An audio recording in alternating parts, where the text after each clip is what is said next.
Good morning, good morning, good morning. Welcome to the BlackUSA.News morning show. We have with us the one, the only, former state senator, Barbara Robinson. How are you? Fantastic, fantastic. You're looking like $1 million. And I'm feeling like $20 million. I want to know how many millions you really got. Okay.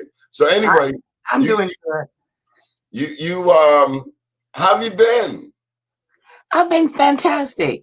This is the first time in my life that I've been able to do me. I call this the my era. This is my fourth retirement. I retired from the court system. I retired from a business that I ran for over 30 years, about 35 years. Fantastic. I retired from the Maryland General Assembly, and I'm now in my own retirement. I don't think I'll ever really retire. Of course Because not. now I got a chance to do what I've always wanted to do and never could, and that's called my own shots. You always got a shot. Where you from? I'm from Alabama. I was born in Alabama and I went to school in Georgia. And that's what that book, when I talk about what book? We ain't even get to the book yet. Oh, well, this book. The Through It All. And that's when I talk about from the outhouse to the state house. The outhouse is from Alabama. What's the outhouse? I know folks don't know what an outhouse is. That's when you have the bathroom in the backyard. That's the bathroom in the backyard when you don't have plumbing in your house. They used to have them on Edding Street. Edding used to have outhouses. Oh, yeah? In Baltimore, they have houses that had outhouses. I didn't. 2021, we forget just a country we are. Yeah. I didn't have plumbing in my house until I got to college. Didn't have hot and cold running water, refrigerator, bathtub. So y'all kept your food cold literally with what was called an ice box. And an ice box. And my sister and I, here's a copy of an outhouse. A picture of an outhouse. And wait a minute. That's an outhouse. In one of my bathrooms in my den, I have a whole wall. I was gonna say, I know you ain't got an outhouse in the den. Okay. I have a whole wall of pictures of outhouses. Oh. When I was one of my books, I was going to Tennessee for a speaking engagement and book signing. And we were driving around the hills of Tennessee, and we came across this house that sat on the hill. And there was a sign in the yard that she sold dolls, handmade dolls. So we stopped and went in, and this woman had a room full of nothing but beautiful dolls that she had made. And she was so nice. She even baked brownies for us. And she had all of this collection of outhouses, these pictures. So I made her a price. I said, how much would you charge me? I want to buy them all. And so she did. I bought every one of them. And I brought them back. And that's, they reminded me of my childhood. So on one of my walls in one of my bathrooms in my den, I have that whole wall covered with pictures of outhouses. My ex-wife's mother used to collect these black women cookie jars. I'm sure you've seen them. Absolutely. Absolutely. Yeah. I have a collection of elephants. I'm AKA, but I collect elephants. It's a wonder they didn't kick you out. I know. I have elephants from all around the world, where I've traveled. Yeah, And I'm looking at my little elephant. you looking at what? My little elephant. I gave one of them away. This lady came in here. She worked for the city. Oh, I love elephants. There go my elephant going out the door. But you know, you get by giving. I swear to things. Well, I've given a lot away, but I still have almost 1,000, really. My daddy said this: with a closed hand, nothing gets in, nothing gets out. With an open hand, there are endless possibilities. The moral to the story is help somebody. You can't grab a blessing holding on to some crumbs. That's true. That's true. I have a great collection of Black memorabilia as well. I have several etages filled with that. You know, I told my daughter, I said, you know, when it's my homegoing time, there are several cabinets in there that I have, some filled with trophies that I've been blessed to have been awarded over the years, and plaques. Some filled with elephants, some filled with AKA, you know, artifacts. Uh, some, as I said, Black memorabilia. I do a lot of collection, and they're really, really nice. I even have a collection of coins. So when I leave, and what I've done, I've written. You remember George Mitchell? You know, it kind of disturbed me when he passed, and it was difficult with people actually getting his obituary together. No one single person knew everything about him. And so I didn't want that when I go. So what I have done, I've written my own obituary, and I've put it in a place where I have my other important papers. And I said, this is what I want you guys to say about me at my homegoing party. I don't want a funeral. Homegoing party, because I've lived one heck of a life. You ain't And I've finished enjoyed with it. every minute of it. You act like you're going somewhere. Seriously, stop that. No, Man. I ain't going nowhere. I just want to be prepared when I do go. And that's, you know, people don't want to talk about that because death is inevitable. You know, we all going. We don't know.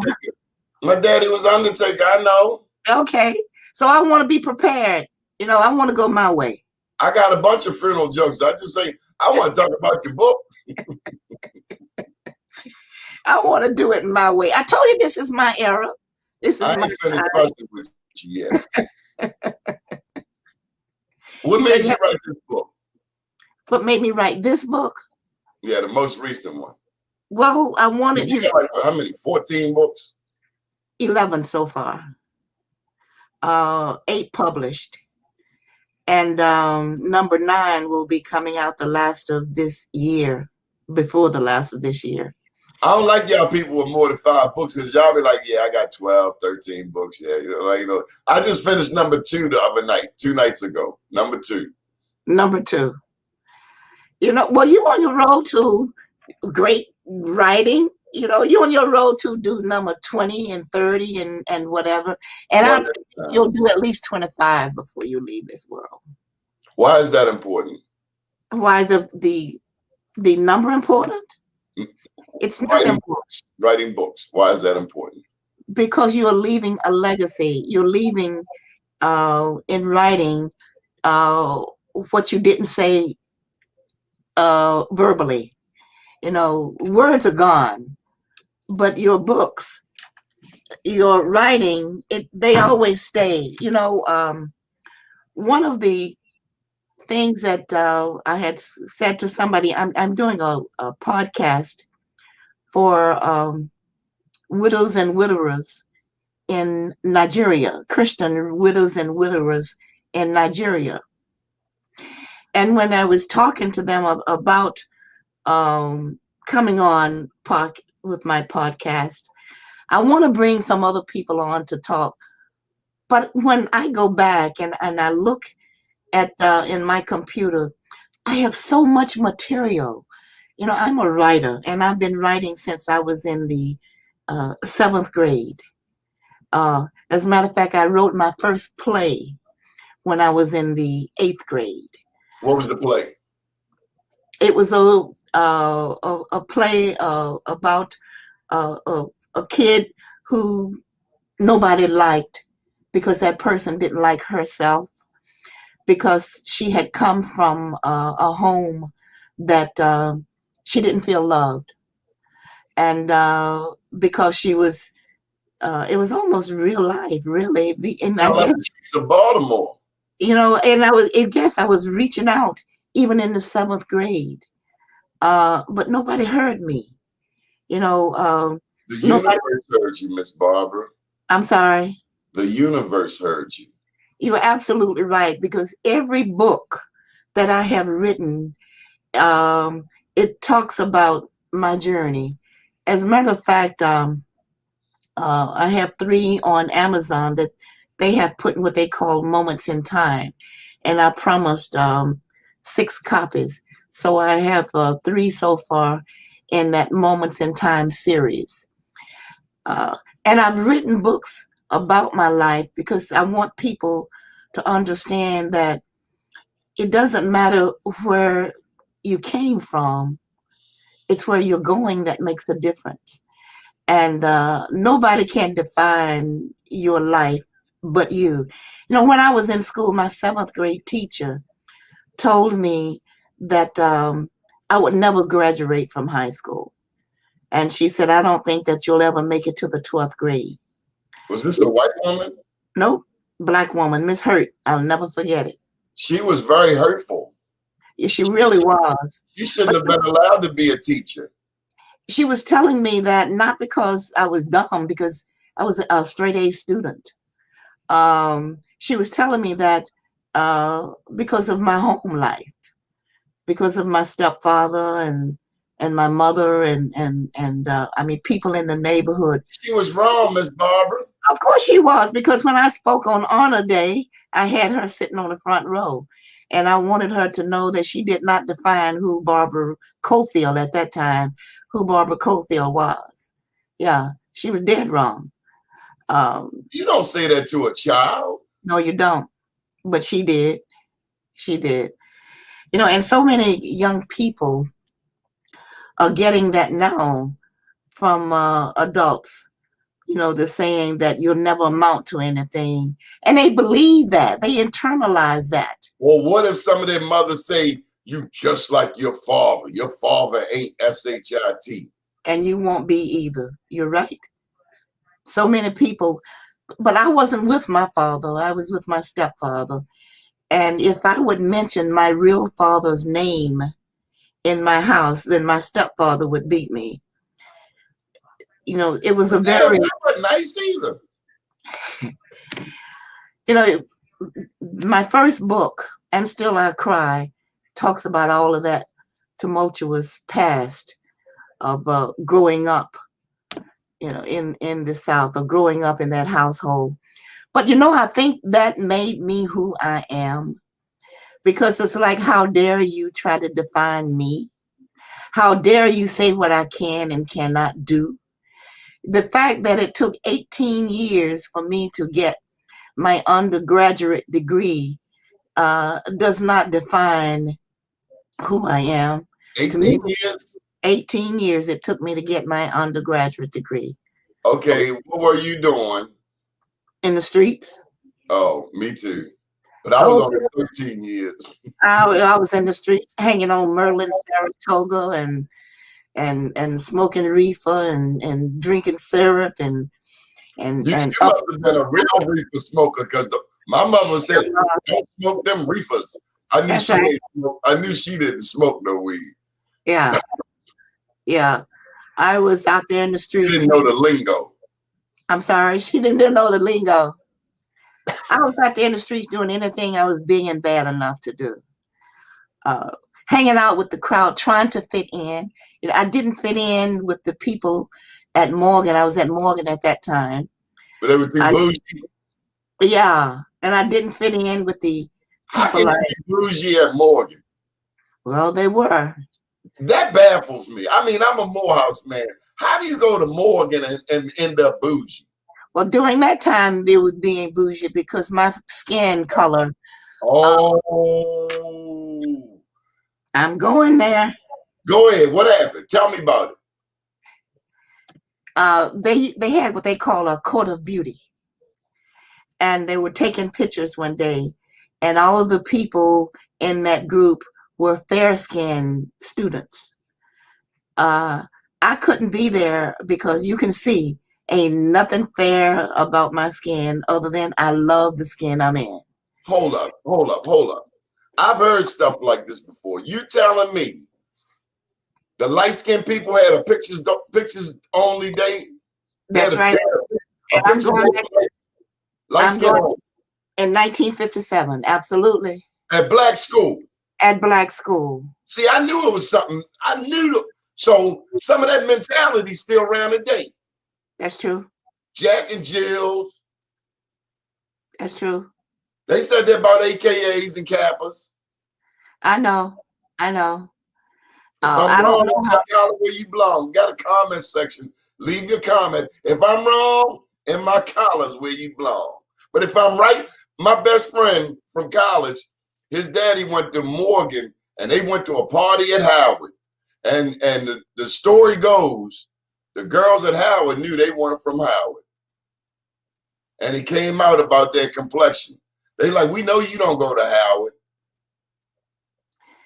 You know, Maybe we need a book on that about HBCU and interracial racism. My mama was as light as they come. My daddy was as dark as they come. I don't play that. I don't care what flavor you are. It's all in how you treat people. you know, and I write about that in my book as well. You asked me why did I write it? I wrote it because I think that I wanted people to realize, when they see Barbara Robinson, a retired senator and author, and I see a gangster. yeah. But I want people to know the road it took in order to get there. It wasn't smooth, but it was mine, and I traveled it the only way that I knew how, and I didn't do too badly. I like who I am, and I think the way that I traveled my life's journey, to me, has made me a better person because I've danced the tango in the streets in Argentina. I've eaten in Shima in Africa. Where's Shima? In Shima. As a matter of fact, well, it's made out of millet meal. And But where were you? Yeah. Where were you? Where was I? In Africa. In Zambia. Zambia. Zambia. In Zambia. Yes. Southern Africa. Okay. Yeah. I went there to train women, business owners. And I preached a sermon when I was there. You a preacher? No, but they asked me to deliver a sermon, and I did at Bethel AME Church in Zambia. And I was at Ebenezer AME Church in Zambia. And because I lived with a family there. You lived in Africa? Excuse me. I was there for a month living with a family. And I came back, and I went back the second time. Well, I went there to do training, as I said. And I did in a little school. It was in the back of a church, actually. And the ground was dirt. And we were in training by candlelight. It was the most rewarding experience. And these were women. One of the women said, we helped build a hospital, and we will help build a school. And that's exactly what they did. There were so many women there that had hobbies, and I wanted to train them how to turn those hobbies into businesses. Absolutely. And that's exactly what happened. First, I had to get the males there because the male saw me as this American lady. You were a threat. Yeah, this American lady is coming in and trying to tell Now, our women what it is that they should be doing. Uh, I was but, on but, television but, there, and maybe you were more like an African queen because they had warrior queens throughout Africa. when I lived with a family, and the husband was an engineer, and the wife was a nurse, and they lived in this beautiful house with a swimming pool in the backyard, and even had servant quarters, which were also black, that lived on the premises. Now this is in Lusaka, Zambia. And we also visited individuals who lived in huts, and whole families, 12 and 15 people in one hut. So we went from one extreme to the other. You went from someone living in these gorgeous homes in one part of Africa. So when people think of Africa as being these woods and people, uh, not being trained or not being educated, that's only part of what Lusaka is about. There's so many different ways. There's even a farm that we visited there, a 15-acre farm that the AME churches own, where they grew oranges on this farm. So there's just so many different things that that was the reason we wanted to go back the second time, because there's so many things that really didn't get a chance to.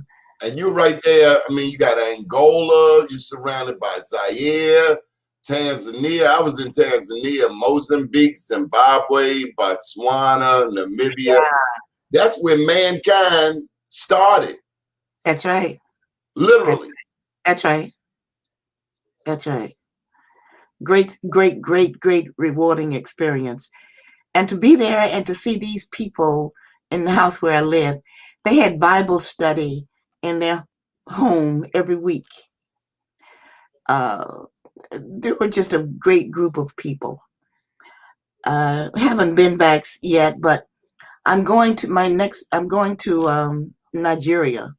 When we had the pandemic not been here, not hit America, not hit globally, we would have been there last year, but or we would have gone this year, and also to Mauritania.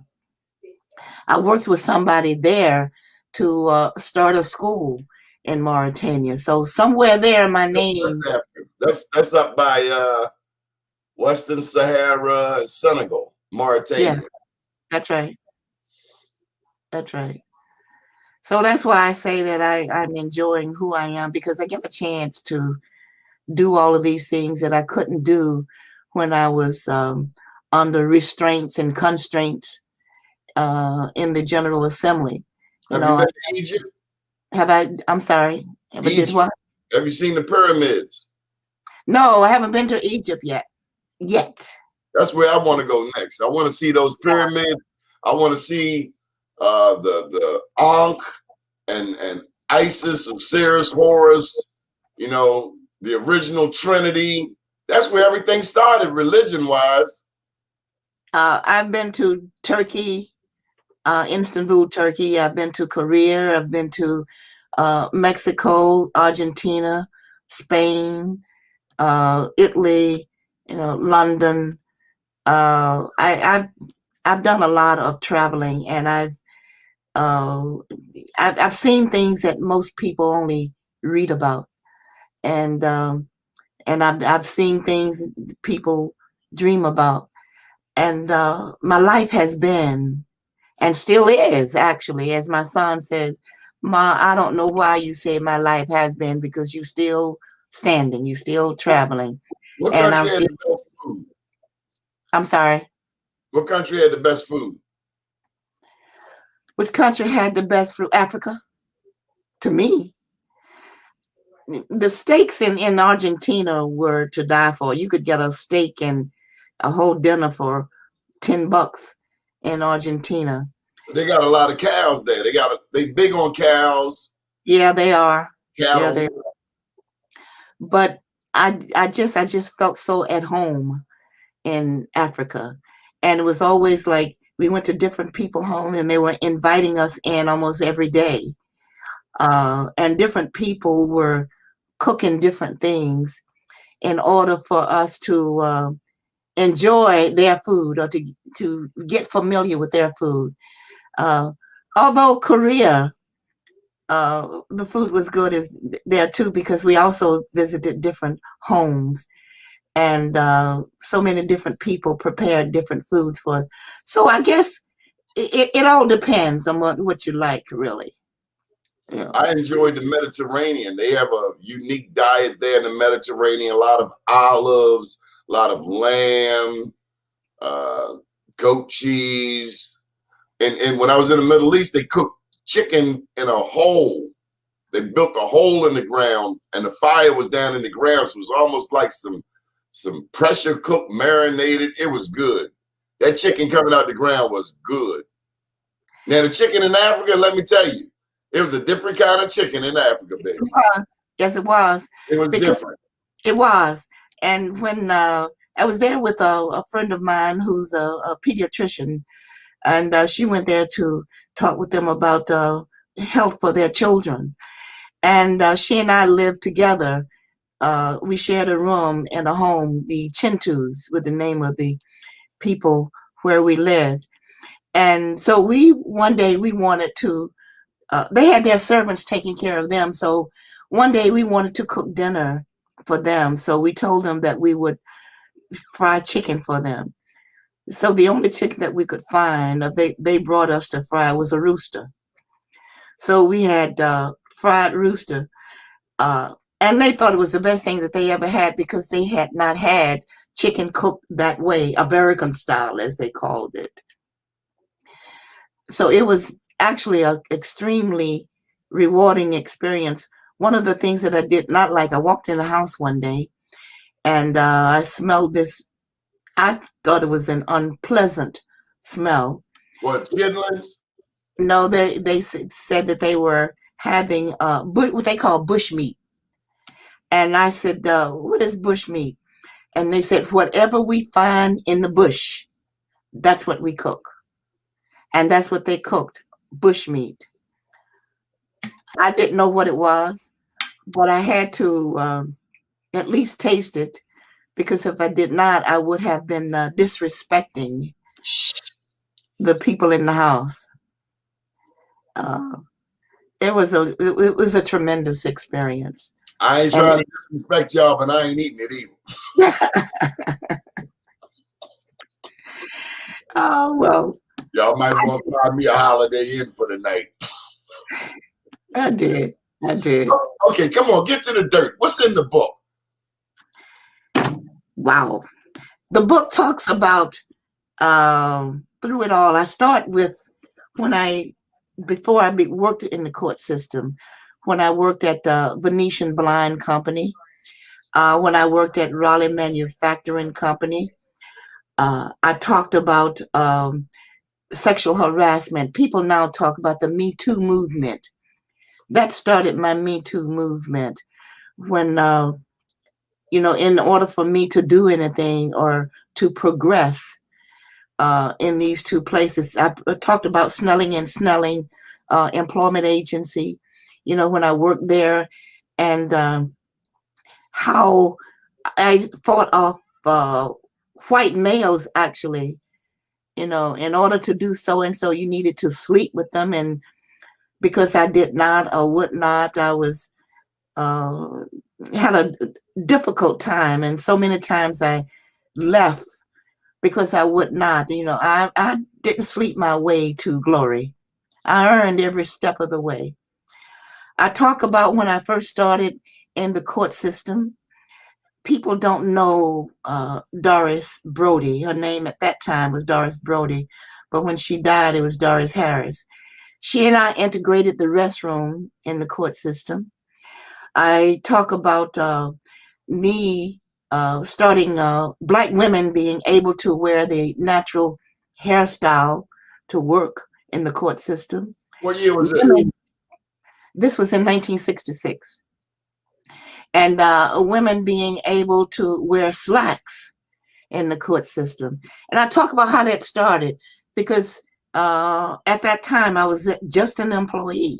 You know, we could stand on the ladder. Well, we had to stand on the ladder to get supplies from the supply room, and we could wear short dresses where men call themselves holding the ladder for us, but we couldn't wear slacks.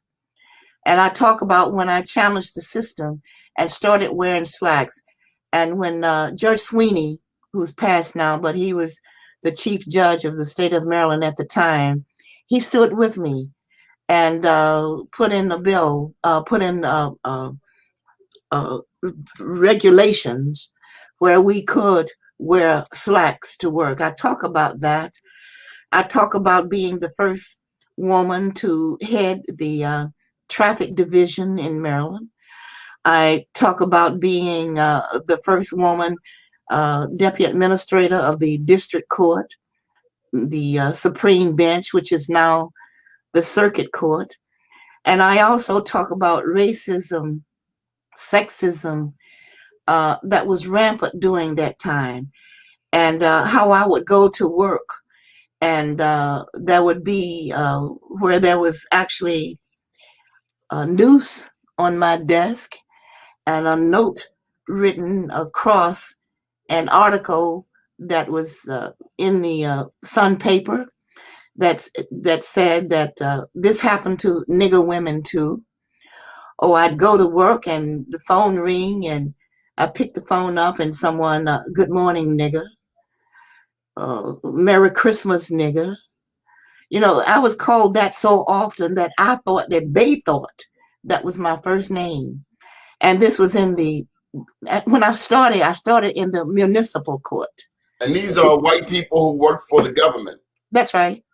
That's right. I Any of them started. still alive today? Because we can go pay them a visit. You know I what's don't mean nothing violent. I mean, we just do a Facebook Live right in front of their house, like they was doing out there at Vince's Crab House. when I was inducted in Maryland Women Hall of Fame, I had wanted one of the people that was one of my nemesis when I was at the court system to be there to see that nothing you did could stop me from becoming who my destination is, who my assignment is. God has said, this is what I want you to be, and there's nothing you could do to stop that. I talk about all of that stuff in this book. And I also talk about starting a business, even discrimination in business, again, with the somebody who works for the government, when they use that term and said, those niggas making too much money. And they were talking about me and two other Black women. I talk about that in this book. I talk about racism in the district court, racism in when people are trying to advance as entrepreneurs, and when you are going after a contract and you're fighting, trying to get a contract, and those who don't look like you are trying to keep you from getting a contract. I talk about in federal government when I went to get a contract and when I didn't hear from them. I used to go to a pre-bid meeting, but I also go to a debriefing. I wanted to find out why I wasn't selected for a certain contract. And this was with a federal agency. And when this federal agency told me that I wasn't considered because I made too many errors in my proposal. And I said, too many errors, how? And they said too many grammatical errors. Well, I knew that was a lie because I used to teach English. So I said, show me. So she couldn't show me. And I wrote about that in the book where they said, well, let us go back and look at this again. I write about that. Let me ask you this. If it were not for that racism, could you be even richer, more accomplished? Yes. So Yeah. they owe you reparations. You know, when I look at where I am and how good I feel in my skin, and I look at some of those individuals who were discriminating against me, even in business. God broke ugly. When I was a senator, I would go to, they would have dinners, and they would paying for dinners for me and other senators who were in my committee, and kept saying and tried to say, I knew you when you were in business, and you were, now they're trying to bond with me because they are still working. They're still trying to be, they're trying to reach there someday. And they weren't all white. You know, they weren't all white. You had some blacks in there as well. Bobby Shields says on this show all the time that blacks can be white supremacists too. That's exactly right. Because some of the people that I was fighting were not all white people. You know, some of them looked just like me. Some of them, the skin was darker than mine, but you couldn't tell them that. Harriet Tubman said, I freed 1,000 slaves. I could have freed 1,000 more if only they knew they were slaves. That's it. That's it. You know, I can remember, you know, going to businesses, and I'm sitting there trying to defend me, trying to defend my company and what it was that we wanted to do, but I was defending myself against those who look like me, who said that I should not be in business. Those individuals, I like to see them now, but I went in business in the basement of my home. And when I left, when I got out of business, I had made millions. I had 162 people on my payroll. You know, I had done what it was that I wanted to do on my That's own huge. terms. That's Yeah, huge. yeah, it is. Yeah, it is. And you know who helped me become successful in business? Ray Haysbert You and ain't even let me answer. Walter Dean. I knew the answer. I'm sorry, what did you say? I knew the answer. What was the answer? I mean, what was the question? Who was a big help to you in business? Raymond V. Haysbert Sr. That's right. That's right. Ray Tell me and I, about Mr. Ray. Ray even started a training session that he called The Edge up The at Park excellent. Circle Yeah. Business Center, where Him and Wanda. he and Wanda Williams, right? Have Charles you Simmons. seen her? She is in, she was in Texas, I believe. She wasn't doing too well at all. Her mother flew there to be with her because Wanda wasn't doing well at all. Wanda and I, along with other people from Sojourner Douglas, went to Nassau, Bahamas to For the do, new school. right. And I did training there for Sojourner Douglas. Charlie Simmons and I go way, way back. He wasn't Dr. Simmons in. Charlie and I used to hang on the corner together down at Merlin, Saratoga. And every once in a while I remind him of that. I was living in the projects at the time. What was that, Maryland and Saratoga? Maryland and Saratoga, Bernie's Cocktail Lounge. I-83, I think it is. Not 83, Martin Luther King's Boulevard runs through there now. But Merlin, Saratoga, Bernie's Cocktail Lounge. Up the street from that, there was another, I can't remember the name of it now, but during that time, that was where we hung out. You know, wherever we went, we always came back there. That was during the time when I was hanging in the street with the best of them. I got you. And I was living in Flat Court Projects at the time. East Baltimore. Absolutely. Okay, so did you ever tell me the transition from Alabama to Baltimore? I talk about that in my first book too. I talk about how I Alabama is my home. That's where I was born. I went to school in Columbus because that's where my stepfather and my mother lived. So during school year, I'd go to Columbus, Georgia, and I would go to school there, Spencer's High School. And as soon as school was out in the summer, I'd go back home. And back home is Alexander City, Alabama. So when I graduated from Spencer, and I talk about that as well. I talk about that in my first book, And Still I Cry. I thought I had, yeah. I talk about that in this book. Did you like miss your family? I did. I talk about my stepfather. I call him Frank, but his name was Flutie, uh, because I didn't even want to mention his name in this book. I talk about how it took 24 hours for me to get from Georgia to Maryland during that time on the train because we stopped at every stop there was. And I talk about not having any money. And when I got to when I got to Baltimore, I had $1. The cab took me to Morgan for 90 cents, left me with 110 cents.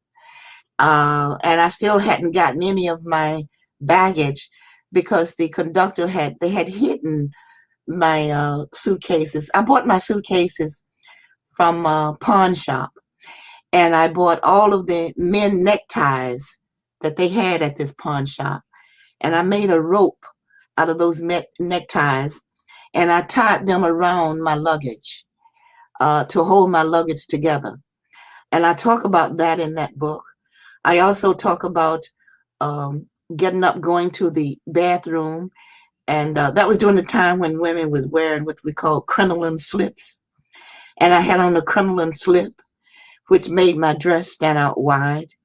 So when I got up to go to the restroom on the train, the heel of my shoe caught in my dress, and it ripped it all off the waist. And so the conductor got safety pins for me to put in my dress. So by the time I got to Morgan, I was riding also in a part of the train where there was no air conditioning. But during that time, it was blacks and whites. We didn't sit in the same uh, car, in the same train, on the train as white folks sat. So where I was sitting, where colored sat at the time, there was no air conditioning. So all of my makeup had sweated off, and there was no wigs. Naturally, my hair had sweated back. We were going getting hairdo at that time. And by the time I got to Morgan, I'm standing there with my raggedy suitcases, my dress held up with safety pins, all of makeup and everything gone. And a cab driver asked me, I asked him how much would he charge me to go to Morgan? And he says, "Little girl, where are you coming from?" And I just started crying. I said, "Alabama and Georgia." And he says, "Well, anybody that have enough guts to come here looking like that, then I will take you to Morgan for 90 cents. That left me 10 cents to call back for my trunk that hadn't come yet. And so I went to Morgan for 90 cents that he charged me that. And when I did get my trunk, in Truth Hall in the basement was where all the suitcases were kept. And I couldn't get my luggage down there because I wasn't strong enough. So I just stood at the top of the steps and just gave it one good push and let it all fall down the steps. Everything burst open, clothes everywhere. And I didn't know that I was supposed to wait for a permit to register. I had no permit to register, so they didn't have a room for me at Morgan. So they got a place for me to live at 912 North Gilmore Street at a woman called Hawkins. Miss Hawkins, I never will forget.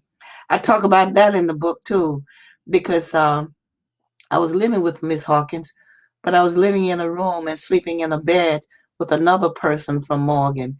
We didn't have twin beds. We were sleeping in a bed together.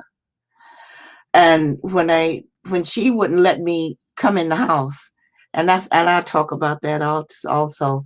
I moved from there to Druid Hill Avenue, uh, in a place in a woman's house, Miss Hughes, Dr. Hughes. I talk about that in my book, and Still I Cry.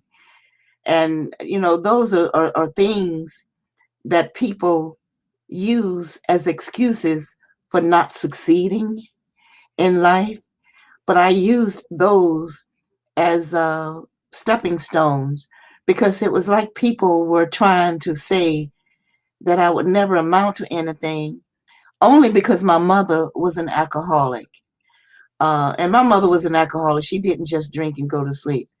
When my mother got drunk, everybody in the neighborhood knew it, because she got out there in the street and cussed out everybody in the neighborhood. And they used to call me Old Drunk Louise's daughter. I talk about all of that. And now I said, as I said, it took 18 years for me to get my bachelor's degree, but now I have a degree from Johns Hopkins University, University of Baltimore, Coppin State University, and 19 certificates from University of Maryland, Earn Power, and so many others that I've earned along the way. And when I speak now, I said, yeah, you called me Old Drunk. And I'm still Old Drunk Louise, his daughter. But how do you like me now? Because I didn't let any of that define me. I want to talk to you about these clothes in this suitcase that was tied together with the neckties. Mm-hmm. I'm getting the impression, Senator, that you had a lot of clothes. I've always had a lot of clothes. Well, aren't you supposed to travel light? No. On a train, you travel the way that you want to travel. So you were that lady in the movie that had like 2 trunks of clothes. That's right. That's right. Like five guys carrying bags of hats and all that. That was you. Well, nobody could carry anything because I couldn't afford to pay them. So I had to do my own. I couldn't afford a red cap. Oh, you also said the bags were so heavy you couldn't lift them up. That's right.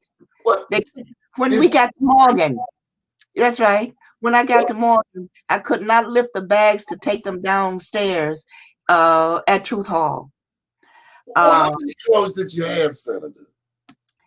I've always loved clothes. And in order to get clothes, I had to work for them. As I said, my mother was an alcoholic and I was abused by my father. Yeah. I worked as a maid every summer, and would save money. And you know what? They used to call me the layaway queen, because I put clothes on layaway and pay for them. And I've always been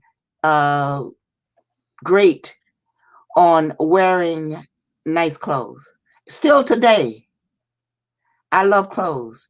Well, all I'm saying is if you had fewer clothes, you might have been able to lift up the bag yourself. Nah. I need some dirt out this book. Who is the dirt? You talking about Mike Miller? You bust him upside the head? I don't talk about Mike Miller, because actually Mike Miller was pretty good to me. I hear so many things about him, but when I was a senator, Mike, I didn't have any problems out of Mike. What I do talk about is the campaign in 2018. Tell me about it. And I mention names in here. I talk about Antonio Hayes when I ran against him in the 2018 campaign. And don't get me wrong, he's a very smart young man. He's a very intelligent young man, but he's a very disrespectful young man. And I say that because, as I said, when I was in business, I fought racism so long that it took me so long in order to get contracts when I was in business. And one of the people that was given contracts said those niggers making too much money, and I was one of those women. And there were three of us, three black women. They successfully closed down one of the women, Shirley Moorhead. Autumn Holmes was her company. So that left Self Pride Incorporated, which was my company, and it left Evelyn Cunningham, which was Starflight, which is out in Columbia. So when we actually became successes, the Department of Health and Mental Hygiene, under DDA, Developmental Disabilities Administration, the Department of Labor, all came together to force me into bankruptcy. My attorney, Neil Janey, asked me, he said, have you gone out of the country and were you involved in drugs or smuggling or anything? And I said, no, because they brought 9 attorneys from Philadelphia to Baltimore to fight this little black woman and try to close me down, force me into bankruptcy. The arbitration judge said, we don't know if you are an Oprah Winfrey or a Martha Stewart. So don't try to fight us because your pockets are not deep enough. And if you will give us your building, then we will leave you alone. And the building is a building that I owned downtown. It used to belong to Jackie and Jimmy McLean. They operated the Four Winds and Seven Seas Travel Agency from that building. I bought that building from Jackie and Jimmy. That was the headquarters of my business. I love Miss Jackie. I love Jackie as well. I love Jackie as well. Jackie is actually when I first started in business under Star, my first company was Star, and Jackie had an office up at Park Circle, and I sat in her office one day, and she said, "It's time for you to take your business on the road."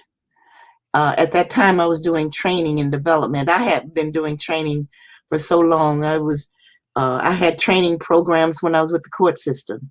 The Sun paper called it the first in the nation, because every time they would for a promotion, they would promote a white employee, and they always saying that they couldn't find a qualified black.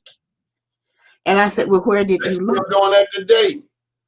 Well, I wrote training programs and would have the training programs after I was in the court system.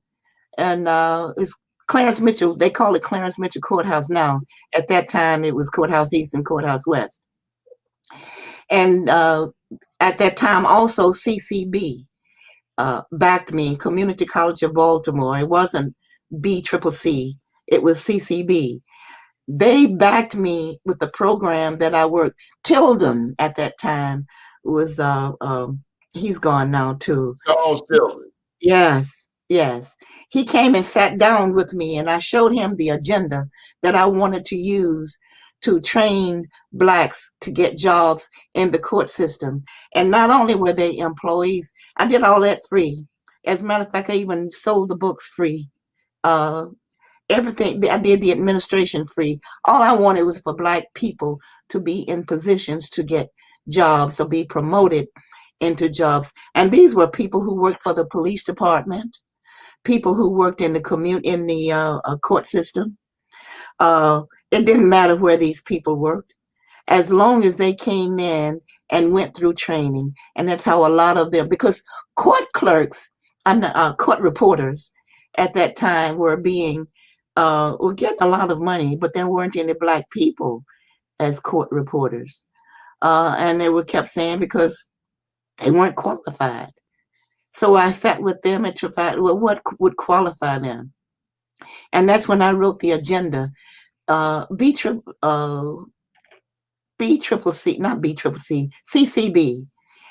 came in and paid the judges. And that's another thing that I talk about in this book, because some of the judges would not teach the courses unless they were paid, except Judge Bell. Judge Bell came in and he taught courses when I was at the district court. And Flossie Desmond, Dr. Desmond, who's AKA, and she was one of the professors up at Coppin. She walked me through how to do this. So Dr. Desmond and Judge Bell are the ones that actually got that training program off the ground, because so many of the judges there would not train, would not do anything unless they were paid a certain sum. And they also told me that the court system was not for training, not for teaching. The court system was for trials, you know. But I was they called me a trailblazer. I didn't know my place. And I talk about that so often in this book as well, where so many times they told me that I didn't know my place. I didn't know my place at the court system. I didn't know my place in the circuit court. I didn't know my place in the Supreme Bench. And I felt my place was where it should be. And I also talk about when I was deputy administrator of the Supreme Bench, I was the first woman and the first Black in history of the court system to have those positions. But I would not be a spook that sat by the door. And the only reason I took that position is because Judge Bell talked me into taking that position, because he said that they couldn't reach another Black. And that was the only one. And they wanted me to be able to make history. And even the court clerk, which is clerk of the court now, where it started with Sandra Banks, the judges, the Black judges, had recruited me to take that position. At that time, it was called super clerk, to take that position. But had I taken that position, it meant that I would have to leave the position where I was, deputy administrator of the Supreme Bench. And this is when the Supreme Bench became the circuit court. I would have to leave that position, and they wanted to give that position to a white woman that they had been grooming to take it, Mary Wadomsky. Okay, and so if I had, yes. We only have a few minutes, but I gotta get to this question. What do you think of those people who keep pushing racism today, like the Capitol on January the 6th? What do you think when you turn on your television January 6th and you see Trumpsters scaling the Capitol walls? And then, you know, with all that you've seen from Africa to Asia to America, what's wrong with these sick, racist people? What's wrong with them? You know, the more we change, the more we stay the same. One of the things, when I was in Turkey, I was at this place, we were sitting on the steps, and I didn't know why these people were standing around us. And when I said us, it was me and Senator Shirley Nathan Pulliam. And one of the women walked up and said, because we've never seen a Black, no, we've never seen a person like you except on television. And when we say a person like you, and they say a person of your color. So in some parts of the world, people have still not seen Blacks. Are you serious? Absolutely. You're serious? I'm totally serious. Totally serious. Well, I mean, how do you not see Black people? Well, that is exactly what we said. How? And they said we have never seen, and they didn't say Black because they didn't know what to call us. You know, and I was I was in the House of Delegates at the time, and Shirley Nathan Pulliam was senator, and we went over there as legislators, and we were treated royally, actually. But when we were sitting on these steps, these people did not know who, as a matter of fact, one brought her little girl, a child there, looked like she maybe 9, 10, something like that. My daughter has never seen one of y'all. You know, and that's still today. And so when I looked, one of y'all, January the 6th, yeah, one of y'all. when I look at the people of January the 6th, and it took me back because the majority of the people there were white. And when you compare that to George Floyd, when you look at the majority of the people there, black, we didn't destroy the White House. We didn't go up there and destroy history. Yet you call us heathens. Yet you call us people who don't know their place. Okay, Yet, let me tell you. I want to share this with you. mm-hmm, When I look in my back alley in uh-huh, Sandtown, mm-hmm, and I see white people out back shooting dope, yeah, maybe I should take a picture of that and give it to you so you can take it to this lady who never seen black people before. Because we see them. And we yeah. see them at North and 83. I'm very insulted. When You were insulted. I was insulted because I'm the one who was on the brunt of that you did. venom. Yeah, yeah, The audacity. yeah. The audacity. Yeah. Barack wrote, "With the audacity of hope, this is the audacity of shame," and that's what I saw on January the 6th. The audacity of shame, and that's what it should be. I guess that's your new book. I guess that's your new book, The Audacity of Change. So look. The audacity of shame. Yeah. The Audacity of Shame. Yeah. Hold your book up and let's do a nice plug. I want you to say everything you want to say because I'm not going to have your daughter down here threatening me no more. This book talks about racism in the court system. It talks about racism in my business.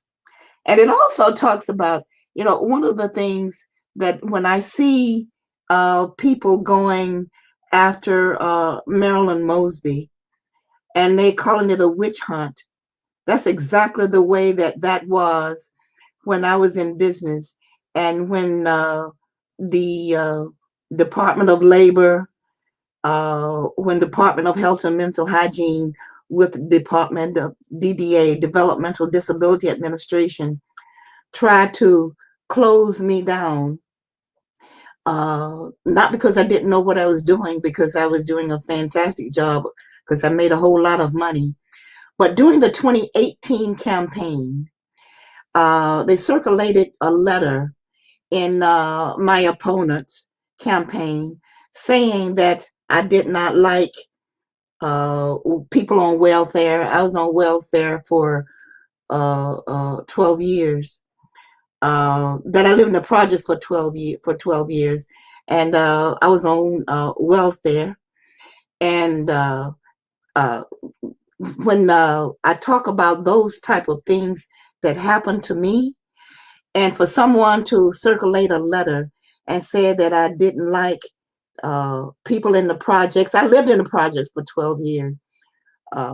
I was on welfare for a year, I think. I'm not sure how long it was, but I remember standing on Greenmount Avenue with powdered milk and powdered eggs and government cheese, etc. I write about that. I write about when people vandalized my signs and wrote liar, because I went to bat for when Freddie Gray, during the Freddie Gray tumultuous times, and some of the stores were burned and looted. And when I talk about those type of things in this book, and I went to the aid of someone who was beaten and store looted in that riot.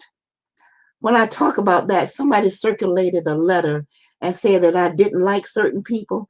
That disturbed me because I had spent so many years fighting for people on welfare to go through training to get off of welfare in order to lead their own lives, to be who they wanted to be. I talk about that in this book.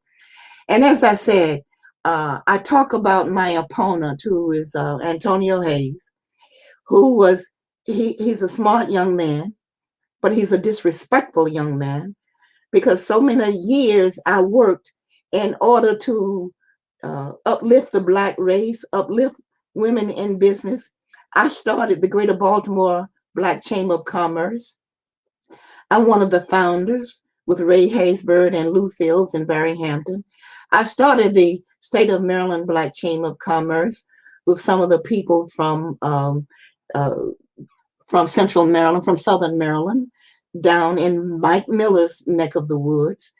We started those type of things to help Black women, to help minority businesses, and to send out information and say that I don't like those type of people, to me is disrespect, because I was doing all of this before he was born. My fight started back in 1957. In 1966 is when I was integrating the restrooms. And I'm going through the early 80s is when I'm fighting through the court system. And it disturbs me. This young man was born in 1978. By 1978, I already had earned a master's degree in criminal justice administration from Coppin State University. So it troubles me that someone, when you talk about taking the baton, I think that we as people, as trench fighters, as people who started long time ago and set the bar for those coming behind, we should pass the baton to those coming behind. I agree. But in order to pass the baton, those taking the baton need to know what they're taking and why.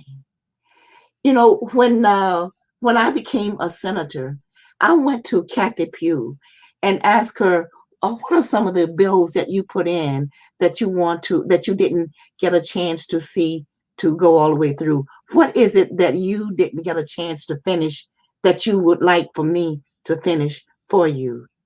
What are some of the things that I need to do in order to carry your legacy on?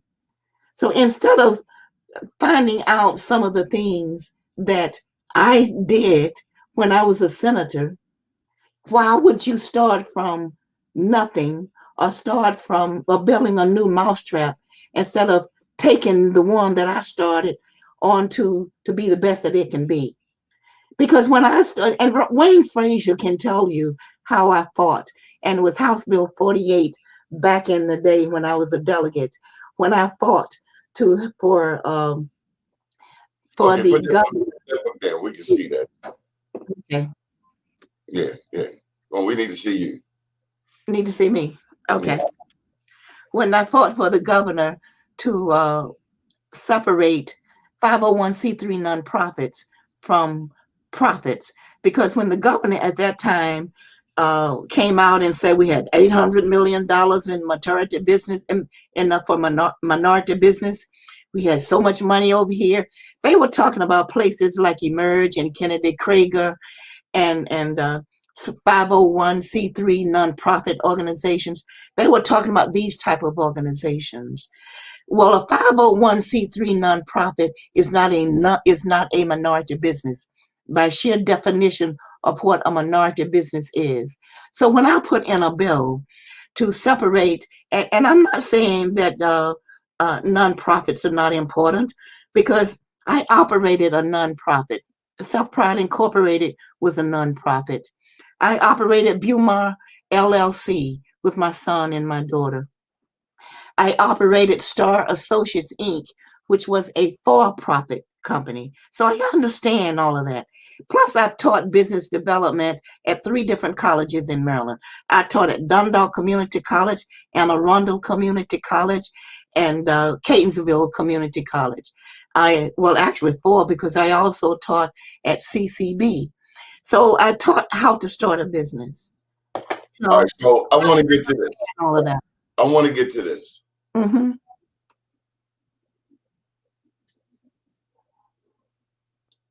Are you healed? Am I healed from what?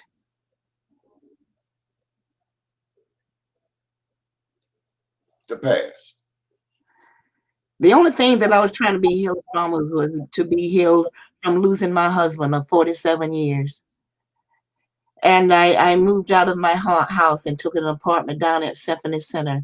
And I stayed there for 7 years, trying to deal with me, trying to deal with being on this earth without my soulmate. So when I was able to move back into my house, that I call healed. That's the only thing that I need to be healed from. Be healed from that, and being healed from my childhood of being drunk Louise's daughter, of being molested by my stepfather, being beaten by my stepfather. So when I was able to write And Still I Cry, I used to write to heal. Now I write for the sheer joy of writing. So being healed from that, those are the only two things that I needed to be healed from. And to answer your question, I am healed from those. What's next? I'm going to keep writing. I love writing. I write on paper towel, toilet tissue. I mean, I want to see like 100 little girls become writers, at least from seeing this interview, from seeing your books. I want to see so many women writing their story. And I would hope they did. I'm on the board of directors of the Black Writers Guild. And I talk about that, and actually individuals could join the Black Writers Guild, because this Saturday, they meet the first Saturday of every month up at the library on Edmondson Village. And this Saturday, they have young writers. And these are young writers that are 9, 10, 15 years old. Not only are they young writers, some of them are youngpreneurs, as they call. Black Enterprise magazine flew me to Tennessee to do a workshop for youngpreneurs, as they call. And these were individuals who, in my class, these were young people who were 15, 16, 17 years old, and talking about making $100,000 and $200,000. One was youngpreneurs and teenpreneurs. And, I met a young woman who was, actually, she was 15 years old and her partner was 12 years old. And she had 2 businesses, as she said. She gave me her business card. One business, she provided parties for young people, for kids 1, 2, and 3 years old. She organized the planned parties for them. And her second business was to make party favors to give out at those parties. I mean, these are young people.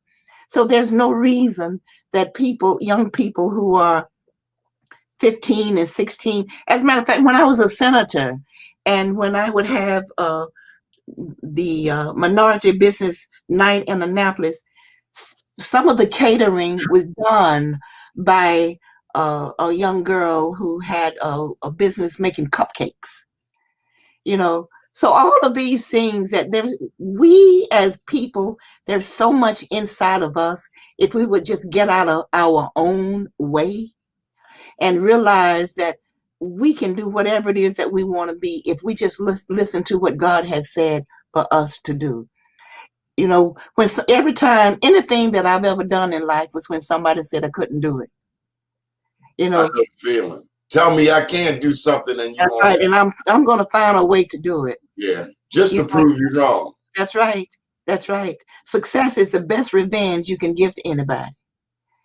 And I think that I have done extremely well. And I am so in tune to who and where I am now, because as I said, this is the first time that I've been able to do me. When I was growing up, I had to follow my mother and my stepfather's rules. When I was at Morgan, I had to go by their rules. When I was in business, I had to follow the rules of my subcontractors or my contractors, etc. Or proposal writers, etc., etc. When I was with the Maryland General Assembly, I had to, under the auspices of the Ethics Commissioner or the Board of Elections. Now I'm in a position I can do what I want, say what I want, and I am so glad to be on Barbara's time. And what am I going to do? I'm going to write. I'm going to travel, but I'm also going to start my podcast starts next week, and I'm doing a podcast once a month for Nigeria, and it's going global. I'm doing a podcast, Straight Talk with Barbara Robinson. I got so much information on my computers that I could go on and do a podcast for the next 5 years and still wouldn't go through some of the stuff that I've already done because I've been writing for so long. I've been writing and just putting things back. And, I have boxes, and I'm in my home office now, and I have boxes here of things that I have written. I'm going to get back. I'm going to write a children's book. I'm going to You write. don't have any children's book thus far? I have it already written. I have not published it yet. But yeah, I have it written. Yeah. I'm not going to give you the name of it. We can do that to you. I know the feeling. You got to copyright it first. I understand. I'm going to write I want to see that. I really want to see that. Yeah. I'm going to write a children's book. I'm going to write another romance novel. I have a romance novel out. It's called Love's Second Chance. That was a book that I put out before I put out this one. That was book number 7, I believe. I'm going to write another romance novel. I'm going to write a murder mystery. My publisher asked me, what do you want to be known as? Because I've done a book on entrepreneur. I've done a novel. I've done my memoirs. I've done a book, Some Days Now, when I talk about how good God has been to me and what he has done to this old sinner when I knew that I didn't deserve it, and he knew it too, but he blessed me anyway. I talk about, I have one book out, Mind Bungee Jumping. I think that's number 5. And that contains 54 original poems and 2,000 motivational quotes. My book number 6 is called Bend in the Road. I wrote that. That's reinventing yourself after the death of your loved one. I wrote that one after my husband passed. And I talk in that about how I got over the hurdle of losing my soulmate after 47 How years. did you? I'm sorry? How did you? How did I lose? How did I get over? I became me. I found out who Barbara was. I started reinventing myself and becoming a person. You were feeling sorry for yourself at first? I really was. I was feeling sorry for myself. And I always thought that I was a very strong woman. After coming through all of the things that I had come through in the court system, I thought I was a real strong woman. But when I lost my husband, I went into a spiral downhill that you wouldn't believe, feeling sorry for myself. Because, regardless of what I went through when he was alive, he was always there for me to fall back on. What was his name? His name was Jerome Robinson Jr. Everybody called him Jerry. We'd go to Myrtle Beach every the first week of December because he played in golf tournaments there. He was an avid golfer. I have trophies everywhere where he won playing golf. He's played golf at every golf course around Maryland. And how did you fall in love with him? How did I fall in love with him? Leaving Morgan. I was all the bags. No, at that time I was living off campus, and he was. I knew he had to carry some of them bags. No, I was leaving Morgan one night after studying in Sofa Library on Morgan, and he was leaving Morgan after visiting his girlfriend at that time, who was a junior. And he and I walked to the bus stop. Well, we walked to the bus stop together, and he was carrying albums, Coltrane and Gene Ammons. um, Love Supreme, you know, Angel. Oh, Oh yeah, oh yeah, Coltrane, Love Supreme, but Angel Eyes, Gene Ammons, and uh, he was. I, we walked to the bus stop, and the rest is history.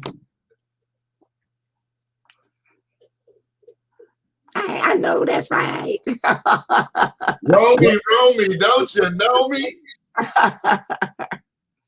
Miss Barbara, we are so proud of you. I'm proud of your spirit. I love what you do for Black business. I think Thank you for your bully daughter who chased me at Park Heights. She chased me straight out of Park Heights.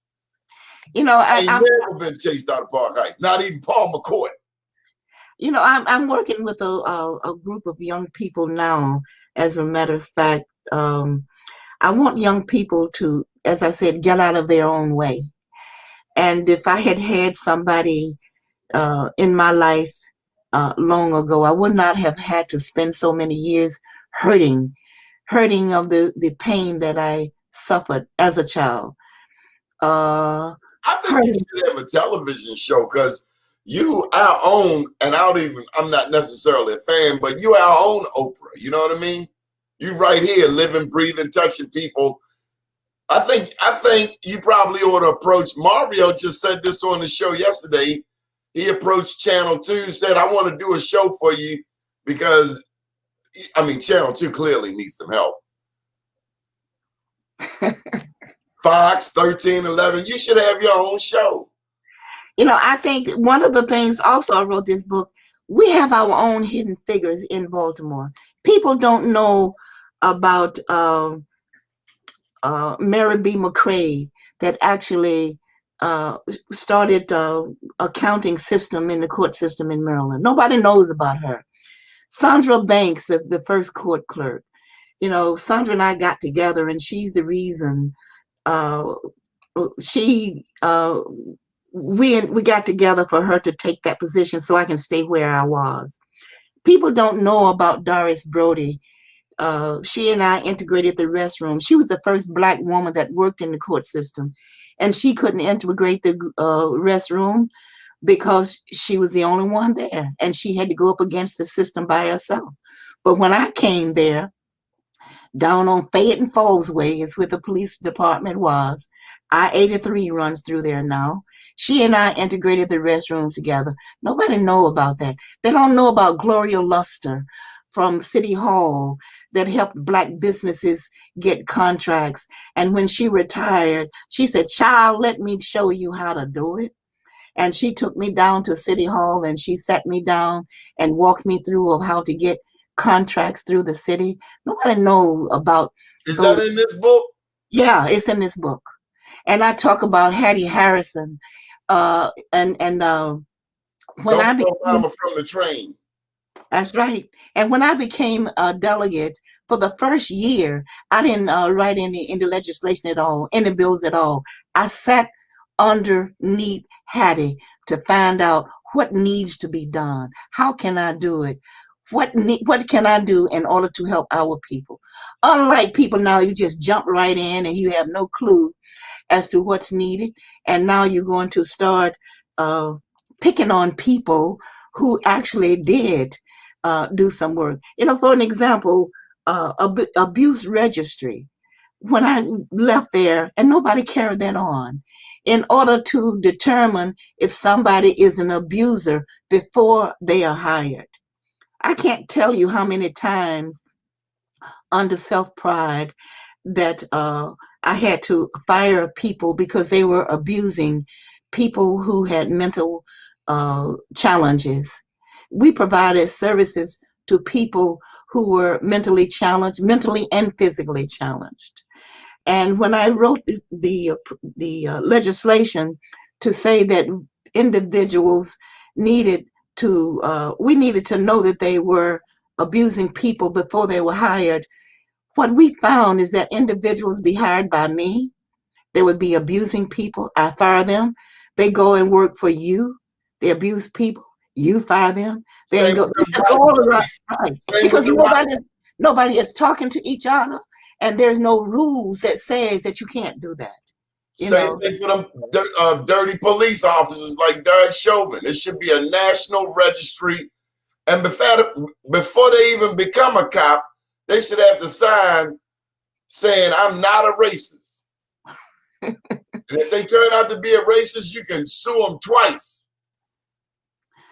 I think we ought to also be able to dig up racists that are dead and go take their money or their descendants' money for all of the crimes they committed.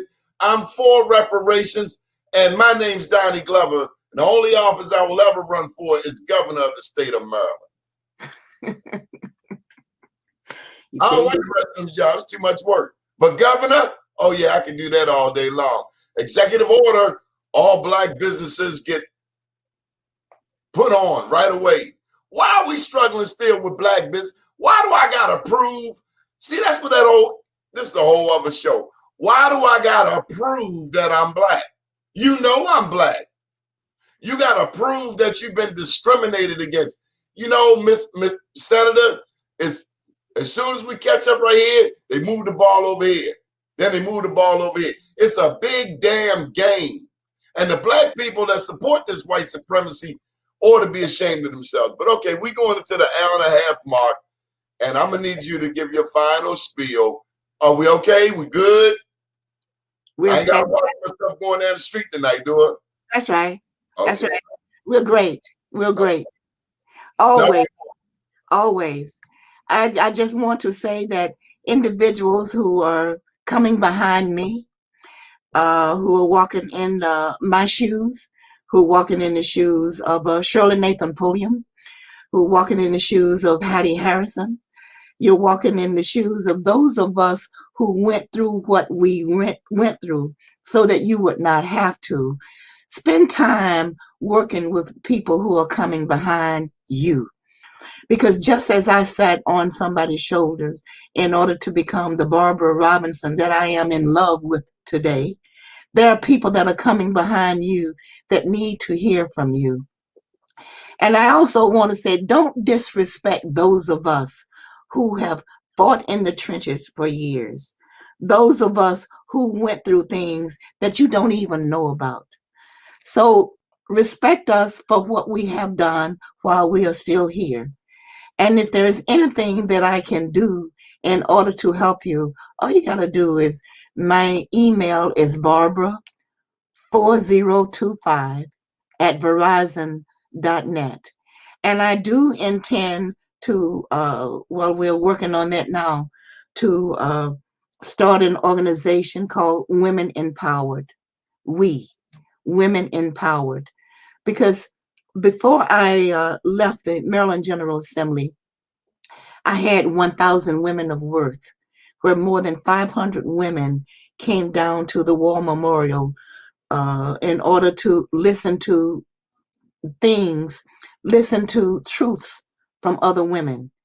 I want to, just as I started the Greater Baltimore Black Chamber of Commerce, just as I started the minority women group in Philadelphia, in Delaware, in Washington, D.C., and in Virginia, and in Maryland. We used to meet once a month in Lantham, Maryland, for minority businesses.